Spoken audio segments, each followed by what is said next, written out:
Hello everyone, my name is Rexy, and since autumn of last year, I felt the guts to play my very first Pokémon Nuzlocke. These ones had me catch only the first encounter per route, Permadeath, and nicknames in place for emotional trauma. These were all streamed over my Twitch, I had fun playing through each one, and I learned a lot about how they all work.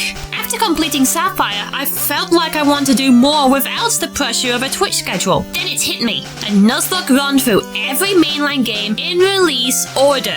It's got a different name depending on who you ask, but for the sake of the video, I'm calling it a Nuzlocke Marathon, or Maralocke. Let's go over the rules. You got your standard Nuzlocke fare, which I outlined before, but to make it more fun for me, I also went for no overleveling past the gym leader's ace. Additionally, for each game I complete, the species in the Hall of Fame cannot be used again. Ever.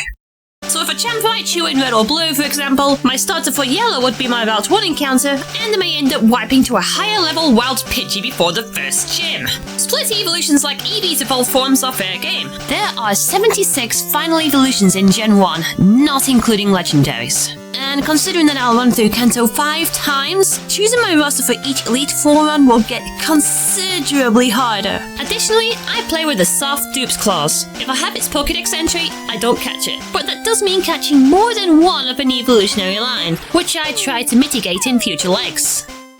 Now that I've outlined everything, let's get into the first 3 games. Red, Blue, and Yellow. You don't see many Nuzlocke videos on YouTube for Gen 1, and that's for good reason. It's Gen 1. The mechanics make them more enticing to speedrun and break the game that way. However, I am not a speedrunner, so the best I could do is prepare myself for its scrappy mechanics. Considering that I'd run through the first 4 regions 5 times each, Red and Blue deliberately chose the most difficult starter right off the gate, Charmander, which were named Curry and Cuba. Yellow got dumped with the Pikachu that Professor Oak caught earlier, which got named Piccolo. After an impromptu scrap with my rival and a random parcel delivery, the Pokemart in Viridian City started selling Pokeballs, which meant it was time to get some encounters. Red and Blue met a Pidgey on Route 1, naming them Peanut and Panama, while Yellow caught a Ratana named Reed.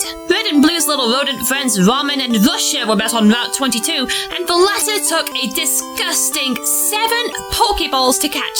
Looks like Blue was cutting back on the food bill for more Pokeballs. Yellow found a female Nidoran named Nay, which would be super helpful for the first gym. Encounters differed greatly on Route 2, where Red met Burrito the Weedle, Blue met Bulgaria the Caterpie, and Yellow doubled the fighting power with Nocturne the male Nidoran. Viridian Forest was where I started doubting the idea of a soft dupes clause, because that was where Red was stuck with getting killed the Kakuna. Yay! Early death fodder! Blue was luckier and got Belarus the Weedle, while Yellow was praying not to run into the awful 1% Pidgeotto. Thankfully, Yellow encountered its base form as Pidgey, which got caught and named Panpipe. It should be noted that you should stock up on antidotes just in case a Weedle poisons any member of your team, but you can't catch one in Yellow, and no trainer has one, meaning that particular set of items was a bigger waste of money than a Switch OLED. The 3 wriggling bugs all reached their final evolved forms as 2 Beedrill and a Butterfree just in time for the showdown against Brock in Pewter City. All 3 games approached it very differently, but in all 3 versions, he uses only a Geodude and an Onix at set levels, with not a single Rock-type move between them. In Red, Curry went first against the Geodude and spammed Ember, tanking soft tackles back. Rock types resist fire, but both Geodude and Onix have horrible special stats, so I took advantage of that. The combination of tackles and the resulting bite from the Onix made me use a potion for no reason, as Brock didn't do the same thing back. I checked Google to see if Brock's had any potions at all, but I didn't get any info back. Drop a comment and let me know. Anyway, the stage was free for Curry to use another Ember and finish the fight. Blue had another special offense option in the form of Bulgaria the Butterfree. Thanks to no resist and the psychic type move that is Confusion, we had better luck! A 2-hit KO on both opponents, including 2 critical hits, only tanking a tackle from his Geodude. Yellow, however, had no special attackers, but still had fantastic counters with a pair of Nidoran. But we only needed Nay. She whopped the Geodude with 2.5 double kicks, then ran into the same issue with Onix's Bite again and stalled out its build-up with Growl. Once Bite unleashed only 10 HP of energy and Onix was down to -2 attack, she continued her double kick assault. One of its kicks even landed a crit, sealing the KO and our first badge. To get to to the next gym, everyone was expected to head through the depths of Mount Moon. Everyone encountered a Spearow on Route 3, which were named Fondue, Fiji, and Shakuhachi, but they didn't stay on board for long. Neither did the Magikarp that everyone bought at the Pokemon Center at Route 4, which got nicknamed Gumball, Guinea, and Guiro. Its evolution of Gyarados is stupidly powerful, which is why I wanted to save it for a much later leg. And indoors, everyone caught the stupidly common Zubat and named them Garlic, Grease, and Gong. The trainers also got fought for experience, but Yellow ran into pure pain against Alas's Clefairy. This thing put half of my team to sleep, so naturally I got very stressed. I kept on trying to get Nocturne to fight, but right after waking up, he faced a critical pound and got killed. Always play around the crits. It just put Nate to sleep too when I switched her in, but it just kept spamming Growl instead of doing anything dumb like another crit pound, and eventually a reduced power double kick finished it off. So Yellow was already looking to fill a gap in the team, officially bringing Gong. And thanks to Bug-type moves being strong against Poison in Gen 1, Leech Life was such a fantastic asset inside the cave, further cementing the idea of putting Garlic on the team in red. As we kept moving in, Curry and Cuba both evolved into a Charmeleon, while Nay became a Nidorina. But then we faced our first obstacle, this particular Team Rocket's grunt. The loadout is an illegal level 16 Raticate, which knows the 80 base power move Hyper Fang, and it has the power to flinch or crit Oko. Red had Garlic out in front for experience, which was a bad idea. Curry stepped in to take a quick attack, bringing the health bar down at half. I aimed to get a potion, but accidentally threw a Pokeball instead, which stalled the healing process. Finally, when Curry was able to fight, Ember burned the Raticate, softening its attacks. When close to crit range, I brought in Burrito to take in one last hit before burn damage finished that rat off. Blue also didn't learn their lesson either. Belarus was out front for experience, which wasn't great going in, so I switched into Bulgaria, our best physical tank out of the entire squad. I healed with a potion, but then I saw that Hyper Fang was doing horrible work. I brought in Cuba, but after also healing in preparation, the worst happened. Hyper Fang crit. I was really in a pinch. So once again, I brought in Bulgaria and did the only thing I could. Paralyze it with Stun Spore, and keep pushing through with Confusion. And on that first hit, I even confused it. By sheer luck, this little butterfly got us out of that fight alive. But that also meant a first casualty for Blue. And our starter at that. So instead of continuing through the cave, Blue took some time to raise Grease before going further in, which means another showcase of Bug-type moves being amazing in Gen 1. How did Yellow get past it? Well, the roster changed to a Rattata and a Zubat, which was way more manageable. Our newly evolved Nay and Spunky Mouse Piccolo handled them both with Double Kick and a Thundershock 2H KO respectively. I can breathe easy now. After beating up a nerd and taking fossils, with Yellow again being different just for the sake of being different, the teams made it back outside. Red and Blue found a hidden Great Ball on the floor, which was needed for something later. And our Pidgey trio evolved into a flock of Pidgeotto, just in time for the rival fight at nearby Cerulean City. Red led with Curry against his Pidgeotto. After holding back 2 quick attacks, the third Ember landed a burn and softened the impact of Gust. A single scratch then took it out. Curry then stayed in for the Abra and pinned it down with a scratch 2-shot. The same fighter went against the Rattata, where Ember landed another burn. It merely retaliated with Tail Whip for an unnecessary defense drop, and another scratch finished it. Finally, I brought in Peanut against the Squirtle, which reacted with Tail Whip defense drops and a tackle, while Quick Attack also inflicted damage 4 times for the KO. Blue had no burn privileges due to a lack of starter, RIP, but Panama did great to open the fight all the same. Sand Attack lengthened the 4H kill probability more than it needed to, but there was more than enough bulk to hold back its uses of Gust and Quick Attack.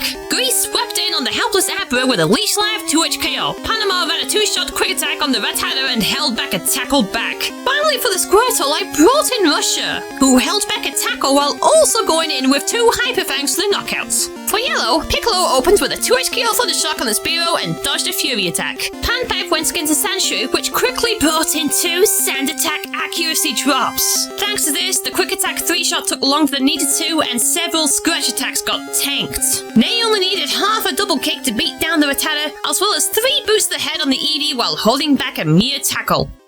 With that, everyone was free to go to routes 24 and 25. Red and blue both used the Great Ball to secure an Abra before it would even flee. They were named Avocado and Argentina. Yellow, however, met a stranger who wants to give away his Charmander, which we named Conga. Red and blue's version exclusive grass types Oddish and Bellsprout were also on the other routes, which were respectively named Vanilla and Venezuela. Yellow also went on to catch a Bellsprout, which got named Viola. After helping Bill with a furry dream gone wrong, we then trained up some more. The Abra pair became a Kadabra each, Vanilla evolved into a Gloom, Conga became a Charmeleon, and the Bellsprout duo evolved into a Weeping Bell duo. Red and blue also took things one step further with the Kadabra and trade evolved them for the next evolution. Alakazam offers such an edge in Kanto, it's unreal, making it extremely valuable to the team. Wait, that doesn't look like an Alakazam. Well, despite the graphical glitch on Red's side, it returned safely and was ready to keep fighting. And while Yellow was training up the squad, Piccolo became so clingy that a young girl noticed and gave away her Bulbasaur too. I named it Virtuoso, which got treated a fighting shape and became an Ivysaur. Grass types were exactly what everyone needed against Misty, the water type leader. None of them were able to outspeed a team, which is why we relied more on bulk. Red let Vanilla go against the Staryu and Starmie with Spamming Absorb, a special move, while for some reason she tried to set up with an X defend on both, which only boosted Pokemon's physical defense stats. All they could do back was attack with Tackle, which could only do chip damage, and after 8 turns, her entire squad was down. Blue's leader Venezuela had Vine Whip, which doesn't heal, but does deal more damage. The Staryu got met with a 2 HKO while going for Tackle. Again, Misty tried to set up the Starmie with an X defense, but that meant nothing as Tackle damage was all it could do. 3 more Vine Whips did the job. Yellow also led with a Weeping Bell. Viola followed Blue's example with a Vine Whip 2 HKO on the Staryu, while Misty once again questionably used an X defend on it. And the Starmie in Yellow is even odder with having 1 extra setup move, Harden. If the X-Defend wasn't enough, then Harden already added to it. But again, it's useless against special moves, which all grass attacks naturally are. 3 more Vine Whips and down it went.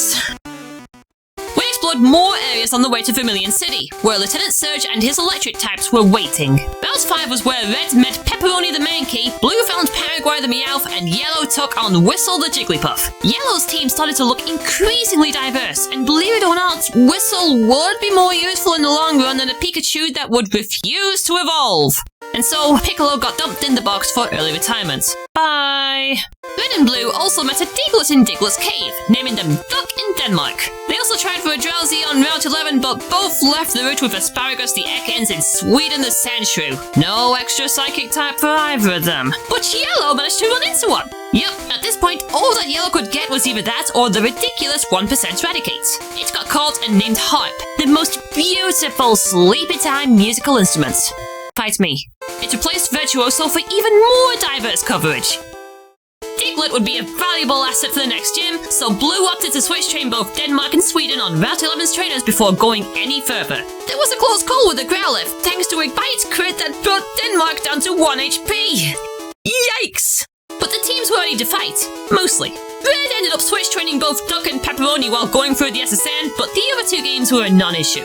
In fact, Yellow was super confident with the type spread, including an electric resist in the form of Viola. We were ready to take Surge down after being done with this boat tour. Well, I forgot that Voltorb's self-destruct can be that early on. Sigh. Thankfully, we had another grass type, so Virtuoso rejoined. But I really didn't want to champ Venusaur this early. The squad soul met the rival near the captain's cabin and initiated another battle. And amusingly, Red still opted to switch train Duck and Pepperoni. The Pidgeotto prolonged Curry's Ember Spam kill with Sand Attack, but thankfully the second one that landed also got a crit. With the accuracy drops shaken off of the Raticate, Curry continued along for an Ember 2-shot. Peanuts helped against the Kadabra and took it out with a single crit quick attack. And after 3 turns of Duck getting switch trained, Pepperoni got brought in against the War Turtle with Vanilla on support. All it did back was Tackle, while 3 absorb attacks brought it down. Blue didn't worry about any switch training as Sweden and Denmark were able to fend for themselves. Sweden went up first against the Pidgeotto. With a sand attack dodge and tanking only a quick attack, a slash 2H KO got the job done. The same thing happened to the Eradicate, which opted to lower those defenses with Tail Whip and push as much as possible with quick attack. Argentina went in against the Kadabra as a resist for its own psychic attacks. Confusion hit 3 times, with the first one landed a crit and the second one confusing the target. We're also thankful to dodge Disable here, otherwise I would have to rely on another teammate. It then went on to punch itself in the face for the KO. Venezuela went in for the war total, attacked first, got a Tail Whip for no reason, and brought it down with 2 uses of Vine Whip. And then there's Yellow. Nay went against the spear and tried to intoxicate the bird with Poison Sting. That never happened, but it merely used Peck Back and ran a Leer defense drop twice. After 4 poisonous barbs knocked it out the old-fashioned way, she stayed in for the Rattata and took it out with a single double kick. Virtuoso handled a Sandshrew with a single Vine Whip, then Nay returned for the Eevee with her stats reset. It tried a Tail Whip defense drop, but a double kick and a half brought it down anyway. The Seasick Captain told us how to cut without scissors, which was what we needed to get inside Surge's gym. At this point, the Beedrill duo had been retired, but they got merely purposed as cut mules. But let me remind you that Yellow can't catch a Beedrill, so the only options available were either Conga or Virtuoso. I chose the latter, simply because I still didn't want to champ Venusaur. And this is also the first gym where there's a jump in level caps, as you can see. That gave Yellow some time to buff the team, as well as do something that Red and Blue couldn't, get an encounter on Route 9. And thanks to Droop's Claws, Red and Blue can't catch anything, but Yellow had options for a 4% Raticate, a 1% Fearow, or a 5% Nidorino. And look what we found! I called him and named him Note. His last useful attacking move was Poison Sting, so with a Moonstone I found in Mount Moon, I immediately evolved him into a Nidoking, a ground type for Surge's gym and a replacement for Nay. Harp also involved in time for the gym battle and became a Hypno. And additionally, Blue let Sweden fight some of the trainers inside the gym, evolving into a Sandslash along the way. Red and Blue had no problem against Surge at all. The Diglett duo Duck in Denmark swept the entire team with a dig each. Yellow accidentally opened with Panpipe for no reason, but that didn't matter because the Raichu's Mega Kick missed when Note got switched in. He did tank one that hit, but otherwise it wasn't a threat. Thrash lasted for 2 turns and took it out handily. The next location required Light to make things a little easier, so the squads went through the other side of Diglett's cave to get the HM for Flash. Yellow also took a detour into the staff room of Pewter City's museum and got shoved out the door with an old Ember.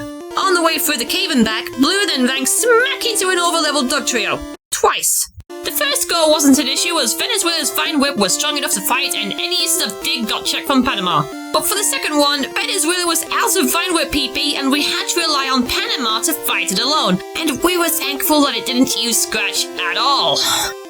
Route 10 was also where we met more friends. Red and Blue caught a Voltorb duo named Espresso and Ecuador, and their purpose was to burn the Midnight Oil. Literally.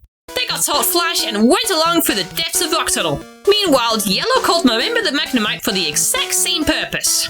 Everyone was super cautious when going through this darkened cave, only relying on potions to heal when too deep into the trek. Things got made slightly easier for Red and Blue though, as Duck and Denmark evolved into Dugtrio while down there. By the time Yellow reached this hiker, Congo and Virtuoso had both been weakened from prior fights, so they had to stay out. I was also switch training with Note on support because reasons, but then a Geodude's self-destruct weakened him too! And then the Graveler went out. There was no way that Panpipe could deal damage or anyone else could survive another self-destruct. So I decided to sacrifice our little flashlight Marimba. Right on cue, the Graveler exploded and caused Yellow's third casualty. Strangely, the cave was still lit, so I guess all the blown up Magnemite pieces can still glow for as long as there's still battery power.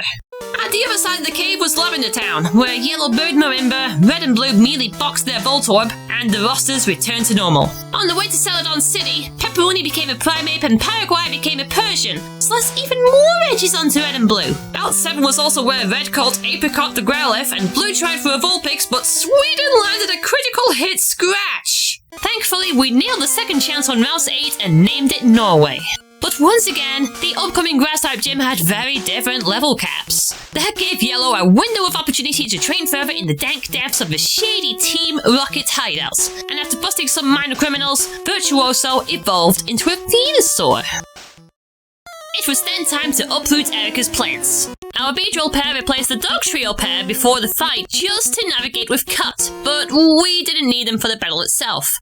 Red opened with Curry, which sent out 3 uses of Ember while getting hit from Victory Bell's wrap. And just watch this! It's an awfully busted move in Gen 1 that really makes it act like Fury swipes in disguise. The same can also be said for Tangler's Bind, which also fought the same way and went down with that same Ember 3-shot. Thankfully, Red also had Avocado, which ended the Vileplume there and then with a single crit side beam.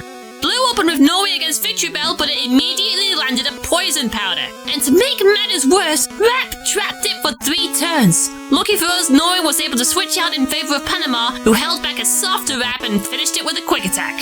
That same move got spammed on the Tangler, but it didn't do much to it, and Erica made matters worse with a Potion Heal. Tangler's Constricted Bite didn't hurt Panama for much though, as eventually enough Quick Attacks got the job done. Argentina's Side Beam did not crit the Vileplume, which retaliated with a Poison Powder back, but another Side Beam finished the job. Don't worry about Norway, Argentina still knew Teleport. The team were able to get out of the gym and warp back to the Pokemon Center. Then it was Yellow's turn. Panpipe went up against Tangela and was at a high enough level to actually know a flying type move with Wing Attack. With no Bind Cheese this time around, Panpipe was able to take it down in 4 turns. Weeping Bell opted for using Acid twice and got buffed with a Super Potion while 4 more Wing Attacks did some work. Gloom tried to fight with Acid as well, but 2 Wing Attacks, including a crit, brought it down quickly. Yellow didn't need a Psychic type for backup, who knew? Red and Blue then went through the Rocket Hideout themselves, and along with Yellow, they met face to face with gang leader Giovanni. His Onix and Rhyhorn are extremely trivial if you have a Grass type, and all 3 teams had one. Vanilla, Venezuela, and Virtuoso took them down with a single Absorb, Vine Whip, and Razor Leaf respectively. In Red and Blue, Giovanni also had a Kangaskhan in his party. Red sent out Curry, who proceeded to spam Ember, including getting it burned on the second attempt. Hype! But it soon followed up on the soft Comet Punch with a ridiculous Bite crit. In went Pepperoni to finish the job, holding back another pair of 2-hit Comet Punch attacks, landing a crit Karate Chop and ultimately letting it succumb to burn damage. Blue used Paraguay as a better wall, and that giant Marsupial set itself up with Rage for added damage per hit taken. The first bite of 3 got a crit, which got the team out unscathed. Yellow had to deal with the Persian instead. Virtuoso stayed in with another crit Razor Leaf, but Persian hung in there with a sliver of red HP and was fast enough to attack with 2 uses of Bite. An unnecessary 4th crit that took out that stupid cat. After claiming the Sylph Scope, the squads went to the Pokemon Tower in Lavender Town. The rival tried to stop us, but since his ace was barely above Surge's for some reason, or much lower in the case of Yellow, he really didn't pose much of a threat. We took care of a dead mom, beat up some rocket grunts, and saved Mount Fuji at the top. He gave us a Pokeflute, which allowed us to move the sentient molehills blocking 2 access to Future City.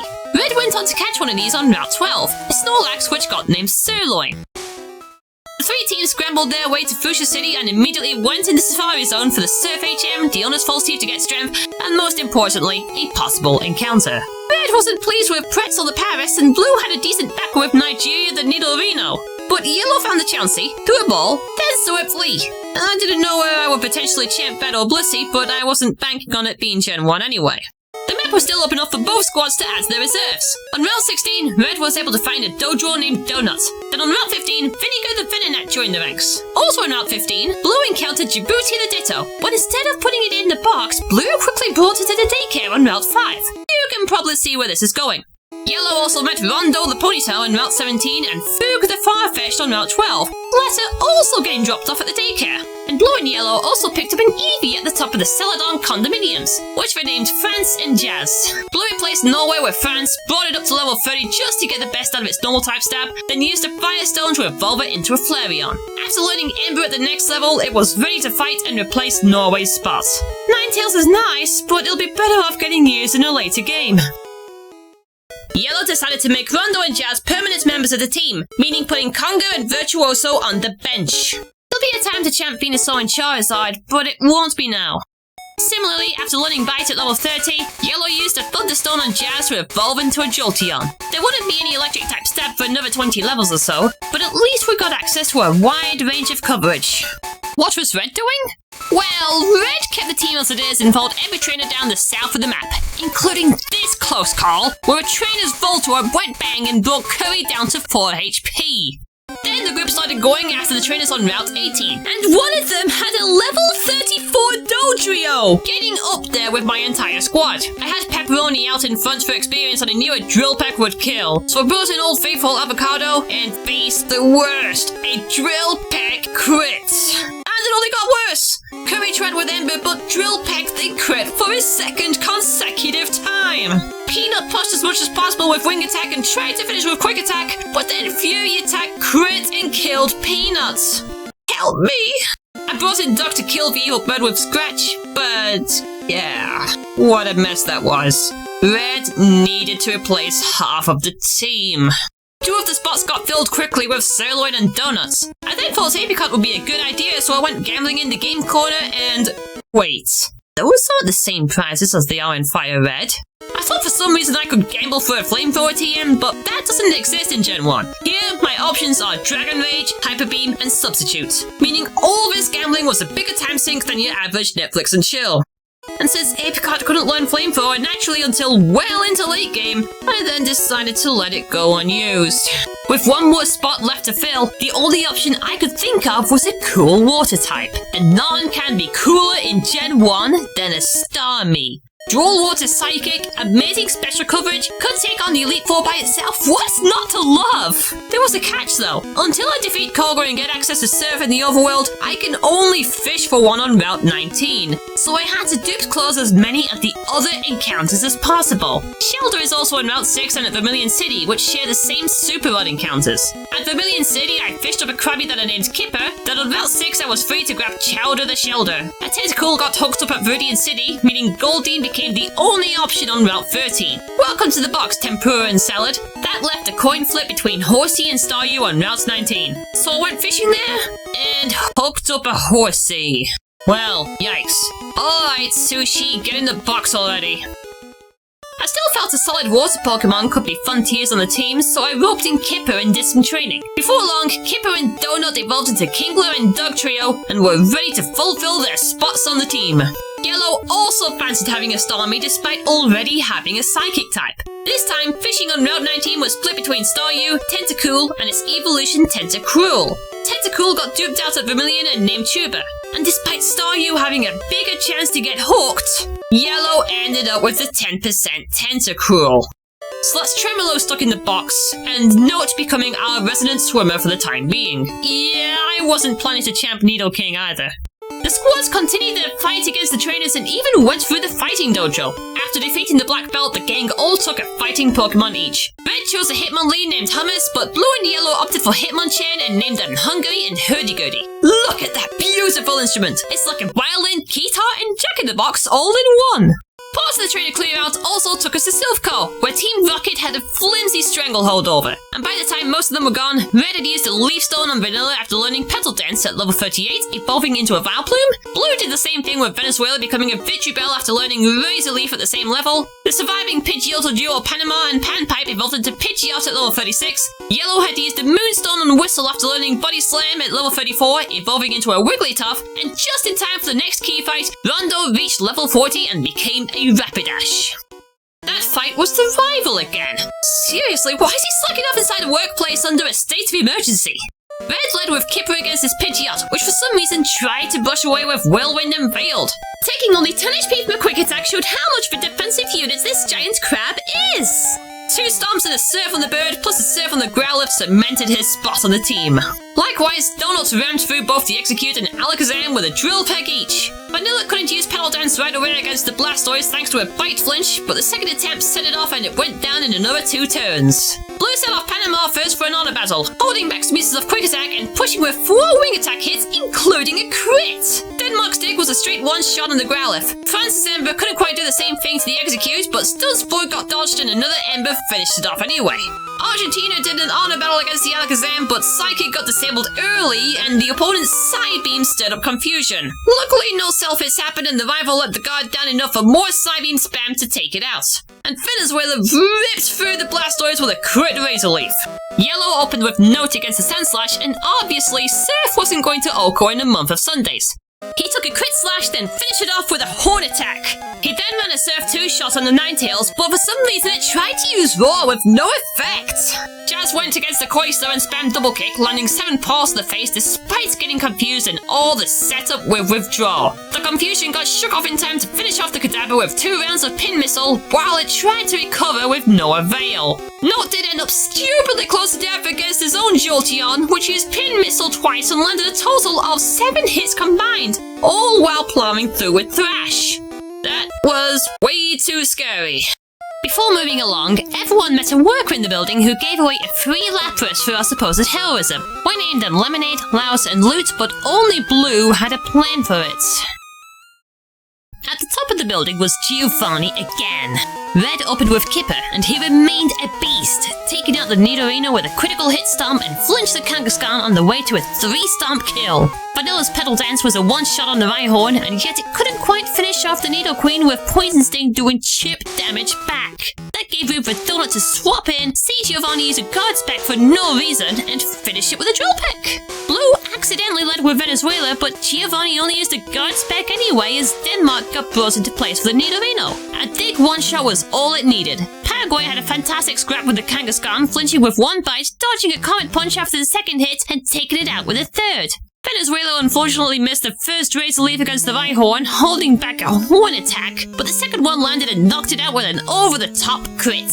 Then 2 more crits in a row dispatched the Nidoqueen in the back. Yellow opened with Harp, which took out the Nidorino with a single Psychic. Jazz handled the Persian with another double kick and a half while escaping a growl, then stayed in for the Rhyhorn for 2.5 more double kicks while holding back Stomp attacks in return. And once again, Note Surf was only good enough for a 2H KO, and that was despite the Nidoqueen landing Paralysis with Body Slam. Self-Go had been liberated and everyone got gifted a shiny new Master Ball for their efforts, which got used on something we didn't use. Then it was time to get 2 gym badges back to back. First up was Koga. Red sent out Tuck to fight, and initially things went well with a Dig Sweep on his team. Coughing, Muck, and the second Coughing. However, when going after the Wheezing, it got left with a sliver of red HP. Koga had already set up with an X attack, and that meant Duck got met with a Self-Destruct. That's Red's 4th casualty. Blue was lucky to still have Argentina, so Denmark did the same initial Dig Sweep on the first 3 members of his team. Wheezing was way more of a physical tank than Specials, so it made sense that a Psychic and an over-the-top crit would take it down.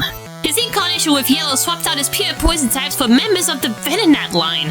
Panpipe went through each of the Venonats with a wing attack into quick attack combo, while they in return retaliated with Tackle, Psychic, and Toxic respectively. I switched things up for the Venomoth and brought in Rondo, who hit 3 Ember attacks with one of them even landing a burn. This was despite a simple double team setup, though it was only really fighting back with Psychic either way. And then we had Sabrina. She's notoriously difficult for having a weakness to Bug-type moves, which were already few and far between, and many of them are on learn sets for matchups that are weak against Psychic moves anyway. Plus they all have a high special stat, which also doesn't help. We needed 3 different solutions. Red managed to get the Staryu on Route 20, but it wasn't needed, thanks to the team's own special tank in the form of Sirloin. Amici got stacked up 3 times while the opening Kadabra failed to land a Disable and hit hard with a Psychic crit. He brought in the Headbutt Oko, but Psychic and Psybeam both crit and caused another heal from us when the Mr. Mime got brought out. It merely set up with Barrier and Light Screen while a crit Headbutt did the job. From there, we didn't need to heal again as Venomoth's crit Psybeam didn't do much. That too got met with a Headbutt Oko, and the Alakazam got met with a Headbutt 2H KO despite the first attempt missing and Reflect getting set up. Those crits were wild. Blue also had a special wall in the form of France, but the Kadabra's Psychic got the special drop, then Psybeam also hit a crit and landed Confusion. But France broke through and finished it off with a bite. Paraguay and Panama both stepped in for the Mr. Mime and Venomoth. The former went down to a single bite while the latter hit a Poison Powder and got taken out with 2 wing attacks. Then there was the own Alakazam, which I brought Argentina out for. I thought it would be a clever idea to let it stall out its recover PP, but after counting uses of the move in its 20s, I then realized something. Opponent's PP is infinite in Gen 1. So I made a very honest mistake. During our Ruthless Attack spam, 3 uses of Psychic lowered its special stats, then Psybeam confused it on 2 separate occasions. On the second go around, it hit itself to the point where another Psybeam would finally take it out. That was another sloppy victory.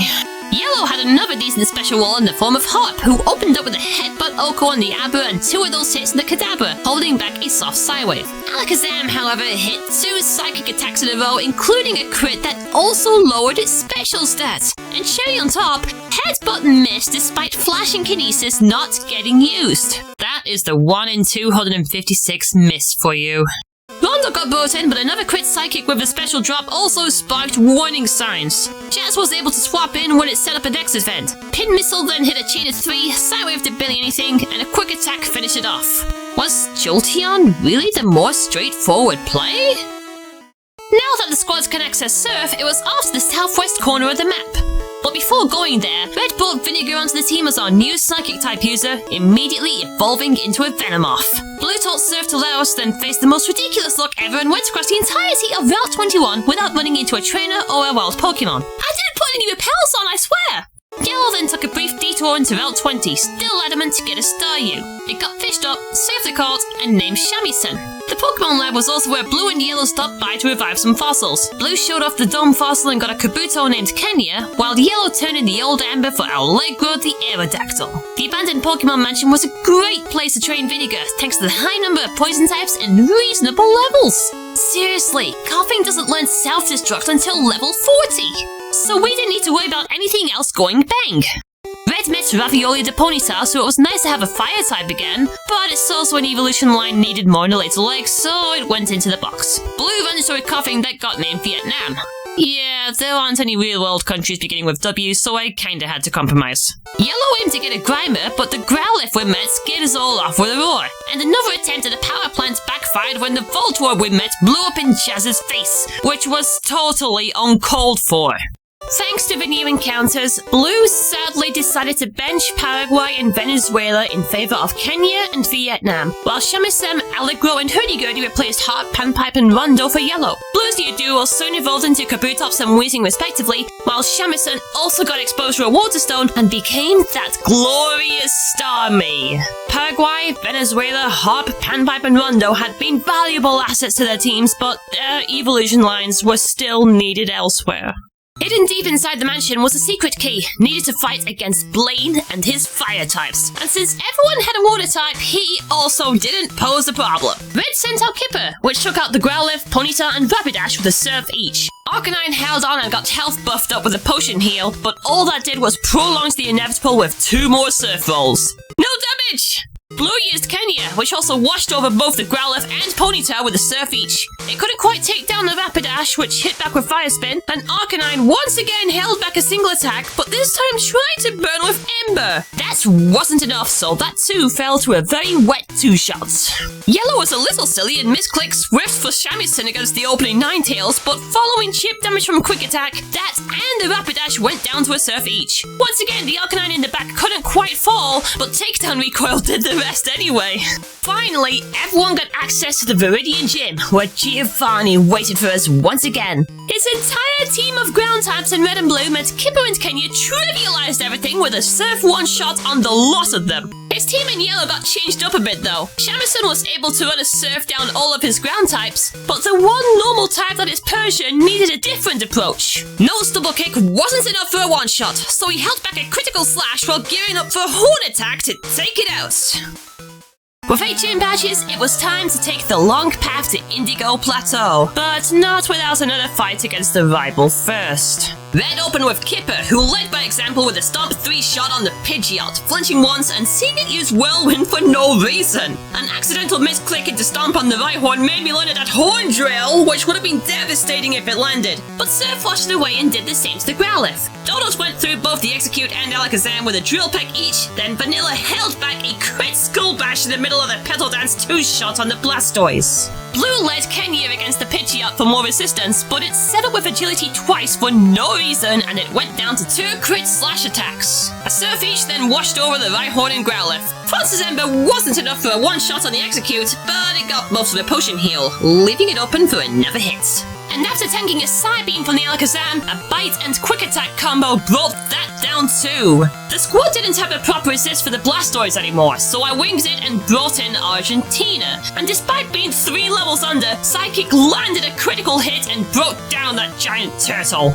Yellow's lead of Shamisen ran an Orcal Surf on the Sandslash and later did the same to the Ninetales. Allegro got paralyzed from Execute Stun Spore, but a wing attack and a bite took it down anyway. Chaz landed a Thunder Oko against the Cloyster, then landed a crit pin missile against the Kadabra after the first one missed, causing him to tank a Psybeam. And Note went out for one last fight against the Jolteon, which was already faster and rendered agility useless. Its pin missile only hit a chain of 2, while 2 turns of Thrash took it out.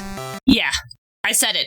One last battle. Yellow decided to retire Note after the trek through Victory Road. He had been a fantastic asset since the 3rd gym, but there's other places to champ Nidoking and by extension, Nidoqueen. Though Yellow's Victory Road did have this one trainer with the Kingler that knew Guillotine. Believe it or not, I was gutsy enough to sacrifice Shamisen here and let Note stay, but the move never landed while it fell to a swift 3 HKO. Crisis averted, I guess. Blue also had to retire Panama and temporarily bring Hungary on the team for the simple purpose of using strength to navigate the caverns.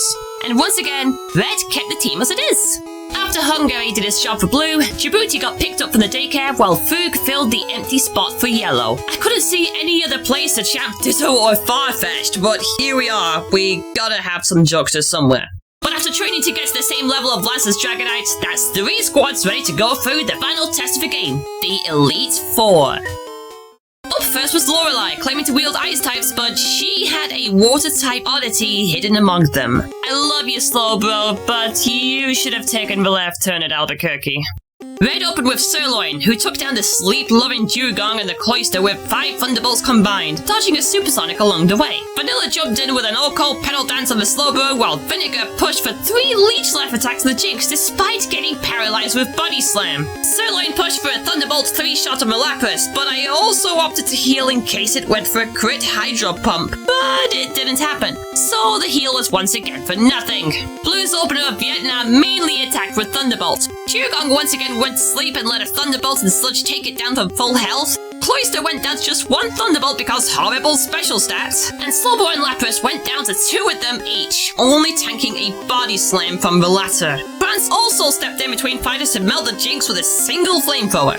Yellow Het Jazz handled them alone. The water types all went down to a Thunderbolt each, while Jinx got hit from a crit 2-link pin missile and a Thunderbolt after a potion heal. Bruno's fighting types and his pair of rock snakes were next. Surf and Psychic were the only tools needed, meaning Kipper, Vinegar, Kenya, Argentina, and Shamisen were the combined MVPs. Agatha claimed to wield Ghost, but she should really be a secondary poison fighter. Sirloin got put to sleep early from hypnosis, but one use of the Pokeflute woke him up, ready to push Earthquake onto 4 members of her team. Kipper also jumped in to take out the Gold Badge with a single crit Ice Beam. Arbok did try to flinch with Bite, and I also learned that Nightshade works on normal types in Gen 1, but the point still stands. Snorlax is a beast. Blue had no problems, with Argentina wrecking her entire squad with Psychic Okos. Neither did Yellow, as Shamisen ran Psychic through both Arbok and the Ghosts, while Chaz's Thunderbolt clips the Golbat's wings.